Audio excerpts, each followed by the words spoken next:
हाय दोस्तों, कैसे हैं आप लोग। उम्मीद है सब लोग ज़बरदस्त होंगे, बढ़िया होंगे। ठीक है दोस्तों, जैसा कि हम लोग लगातार निरंतर देख रहे हैं कि हम जैसे भी आते हैं एक नए सब्जेक्ट के साथ आ रहे हैं। अभी आपने संविधान पढ़ा, हिंदी पढ़ा, ठीक है, उसके बाद में इतिहास पढ़ा और उसके बाद में अर्थव्यवस्था। आज की क्लास में हम पढ़ने वाले हैं साइंस। और साइंस आज से हम शुरू कर रहे हैं और साइंस में हम आज जो स्टार्ट करने वाले हैं वो हम लोग क्या पढ़ेंगे, जीव विज्ञान। ठीक है, क्योंकि ये विवाद अभी मचा हुआ है TET super TET sorry TGT PGT में कि इस विषय को शामिल किया जाएगा कि नहीं किया जाएगा, ये विवाद में अभी है। शामिल किया जाता है तो सो बेटर है, बहुत सारे लोगों के लिए बहुत बेहतर होगा। और अगर नहीं होता है तो आप ये जान लीजिए कि आगे जो भी आगामी एग्जाम है, चाहे रेलवे की बात करें, रेलवे एनटीपीसी की बात कर लें या रेलवे ग्रुप डी की बात कर लें, या हम जो भी आगामी एग्जाम है, तो जीव विज्ञान जो आपका है साइंस में एक पोर्शन, यहाँ से बहुत संख्या में प्रश्न आते रहते हैं। तो बहुत ही इंपॉर्टेंट क्लास आज की होने वाली है, आप लोग बहुत अच्छे से पढ़ेंगे। बीच बीच में आप लिखते जाएंगे, स्क्रीनशॉट करते जाएंगे और वीडियो को एक बार आप पूरा देख लेंगे, उसके बाद में आप डाउनलोड कर सकते हैं। ठीक है, इतना तो कर ही सकते हैं चैनल के लिए। तो आज हम लोग पढ़ने वाले हैं जीव विज्ञान के बारे में। जीव विज्ञान कहते किसे हैं, तो सबसे पहले समझ लिए जीव विज्ञान को हम क्या कहते हैं, बायोलॉजी। बायो का मतलब क्या होता है, जीवन। और लॉजी या लॉगोस का मतलब क्या होता है, अध्ययन। यानी जीवों का जो अध्ययन है वो हमारा क्या कहलाता है, बायोलॉजी। जीवों में हम भी हैं और आप भी हैं, यानी जीवों का जो अध्ययन है वो हमारा बायोलॉजी कहलाता है। जीवों के अध्ययन का मतलब सिर्फ यही किताब खोली पढ़ लिया। आप उसके बारे में जब भी पढ़ते हो तो ये पढ़ते हो कि उसके जीवन की समुचित दशाएं क्या हैं, वो कैसे रहता है, किस पर निर्भर रहता है, क्या खाता है, क्या पहनता है, कहाँ जाता है, पर्यावरण से उसके साथ कैसे संबंध हैं, जलवायु के साथ उसके कैसे संबंध हैं, आसपास के जीवधारियों के साथ उसके कैसे संबंध हैं, या कौन सी चीज़ें उसको दुष्प्रभावित कर सकती हैं, या कौन सी चीज़ें उसके जीवन को और बेहतर कर सकती हैं। ये समुचित विकास और समुचित अध्ययन ही कहलाता है, किसी चीज़ का अध्ययन कहलाना। और यहाँ पे हम लोग जब बायोलॉजी पढ़ते हैं तो बायो का मतलब जीवधारी और अध्ययन का मतलब अध्ययन, तो हम लोग जीवधारियों के अध्ययन के बारे में पढ़ने वाले हैं। हाँ, दो चीजें और देख लीजिए यहाँ पे।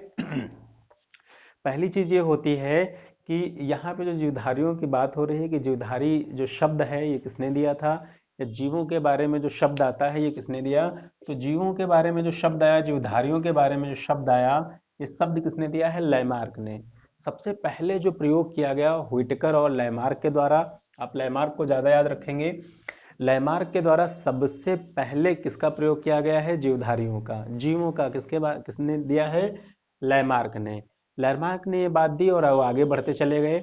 आगे आप देखोगे कि एक और व्यक्ति आते हैं जिन्होंने क्रमबद्ध तरीके से और विस्तृत तरीके से, बहुत बढ़िया तरीके से इस पे काम किया, सुनियोजित तरीके से अपनी चीजें दी, अच्छी जानकारी दी। और उस व्यक्ति का क्या नाम था, अरस्तु। क्या नाम था, अरस्तु। ठीक, अरस्तु साहब के बारे में जब आप पढ़ोगे तो ये जंतुओं और जीवधारियों दोनों के बारे में, यानी जंतुओं और जीवों के बारे में इन्होंने दिया। तो जंतु विज्ञान और जीवधारियों विज्ञान का जो जनक है, जनक के तौर पे, फादर के तौर पे किसको जाना जाता है, अरस्तु। मतलब जीवधारी शब्द प्रयोग किसने सबसे पहले किया, लैमार्क ने किया। और जीवधारियों के बारे में विस्तृत और क्रमबद्ध जानकारी किसने दी, अरस्तु। और इसलिए इनको, अरस्तु को, जीव विज्ञान या जंतु विज्ञान का हम क्या कहते हैं, पापा कहते हैं, फादर कहते हैं, जनक कहते हैं। क्लियर हुई इतनी बात, दो प्रश्न आपके यहाँ से बन जाएंगे और पक्का आएंगे। आगे आप क्या देखते हो कि पूरे जंतु विज्ञान को, पूरे जीवों को, जीवधारियों को हम कितने वर्गों में बांटते हैं। तो पूरे जंतु विज्ञान को हम 5 सेक्टर में, 5 शाखाओं में बांट देते हैं। और ये जो 5 विभागों में बांटने का जो तरीका है, ये किसने दिया, लीनियस साहब ने। किसने दिया, लीनियस ने। तो ये 3 प्रश्न आपसे बनेंगे, पहला, दूसरा, तीसरा। ये तो रेलवे ग्रुप डी के लिए मान के चलिए 100% आने हैं ये तीनों प्रश्न। कि पहला, आप जीवधारी शब्द का प्रयोग सबसे पहले किसने किया, लैमार्क ने किया। जीवधारी या जंतुओं का विज्ञान जनक का पिता किसे कहते हैं, अरस्तु को कहते हैं। जो वर्गीकरण, आधुनिक वर्गीकरण दिखाई पड़ता है कि मोनेरा है कि प्रोटेस्टा है ना, किसलनट्रेटा है, ये जो विभाग हमारे डिवाइडेड हैं, ये किसके द्वारा बांटे गए हैं, लीनियस के द्वारा। इतनी बात आपने जान ली है। चलिए, जीव विज्ञान को आगे पढ़ने से पहले हम लोग क्या देखते हैं कि इनकी बहुत शाखाएं हैं, जहां से निरंतर प्रश्न बनते रहते हैं और अच्छे फॉर्म में बनते रहते हैं।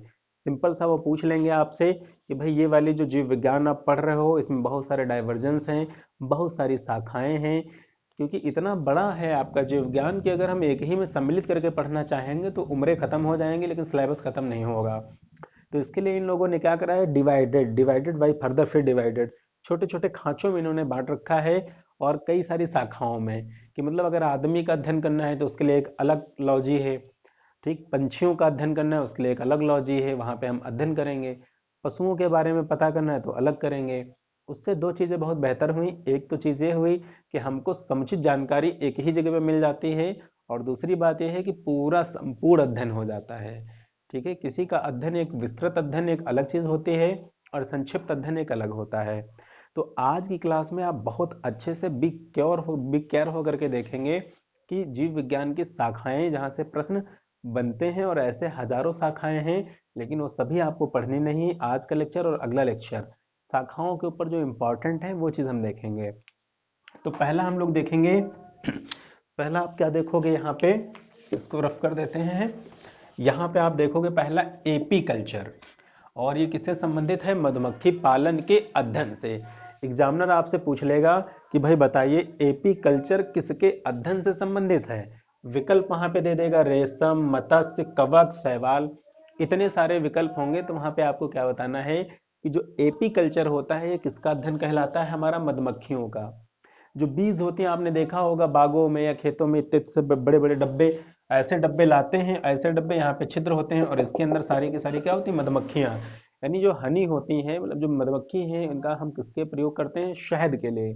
जब आप सिंधु घाटी सभ्यता पढ़ रहे थे तो वहां पर भी आपने देखा होता कि वो लोग मिठास के लिए किसका प्रयोग कर रहे थे, शहद का। ऐसे ही ठीक यहाँ पे देखेंगे, मधुमक्खी से हम शहद उत्पादन करते हैं, और ये काफी भारी कीमतों पर ये बिकता भी है।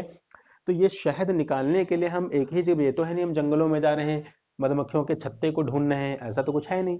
अब हम लोगों ने एथेंटिक तौर से कृत्रिम रूप से क्या करना शुरू किया है, मधुमक्खी का पालन, और ये पालन क्या कहलाता है, एपी कल्चर।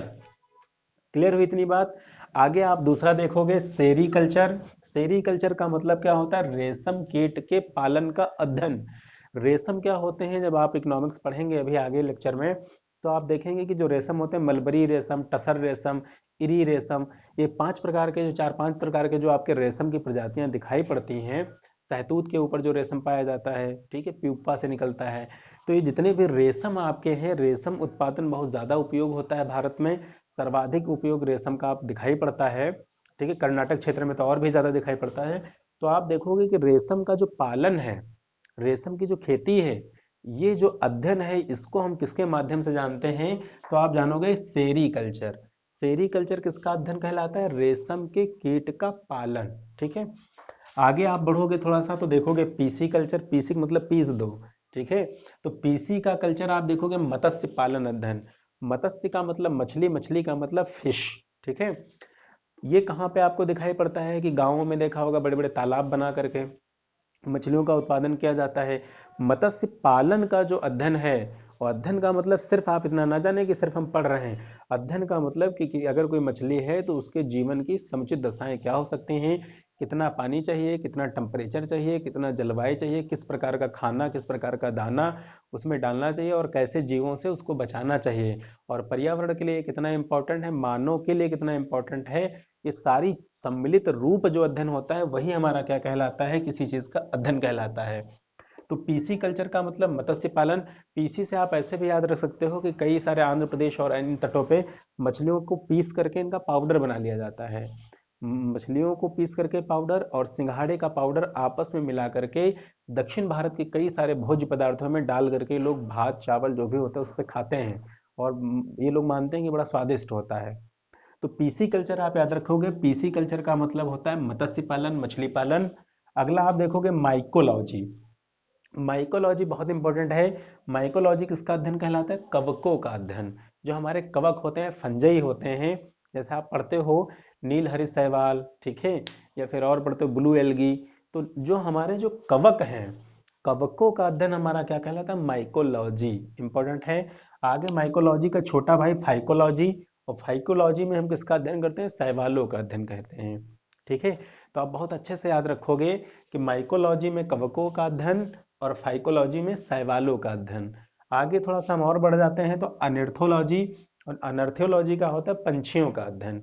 आपने देखा मैनी टाइप्स ऑफ बर्ड्स, बहुत सारी पंछी होते हैं, रंग बिरंगे पंछी, इतने खूबसूरत पंछी, इतने अच्छे पंछी। और भारत का राष्ट्रीय पंछी भी क्या है? मोर। अभी आपने देखा होगा कि भारत के प्राइम मिनिस्टर जो हैं नरेंद्र मोदी जी, वो कई जगहों पे जा रहे हैं तो पंछियों पंछियों वाला खेल खेल रहे हैं। कहीं पे मोर होता है बैठाते हैं, कहीं पे तोता अपने यहाँ पे बैठा लेते हैं, तोता मतलब पैरट। तो आप ऐसे याद रखोगे, वहां से याद रखोगे कि अनिर्थोलॉजी का मतलब पंछियों का अध्ययन। तो आज की क्लास में आपने देखा कि लिनियस साहब ने वर्गीकरण किया है, अरस्तु साहब को जीव विज्ञान का जनक कहा जाता है, लैमार्क साहब ने सबसे पहले जीवधारी शब्द का प्रयोग किया है, और उसके बाद में आपने मोस्ट इंपॉर्टेंट, जो बहुत ज़्यादा ज़रूरी है, ऐसे तो बहुत शाखाएं हैं, जो सबसे इंपॉर्टेंट शाखाएं जो आज तक पूछी गई हैं, apiculture, sericulture, pisciculture, mycology, phycology, ornithology. तो इनको बैठ आप याद रख सकते हैं। और आगे जीव विज्ञान की क्लासें आपको मिलती रहेंगी, लगभग लगभग सभी सब्जेक्ट की मिलती रहेंगी, ठीक है।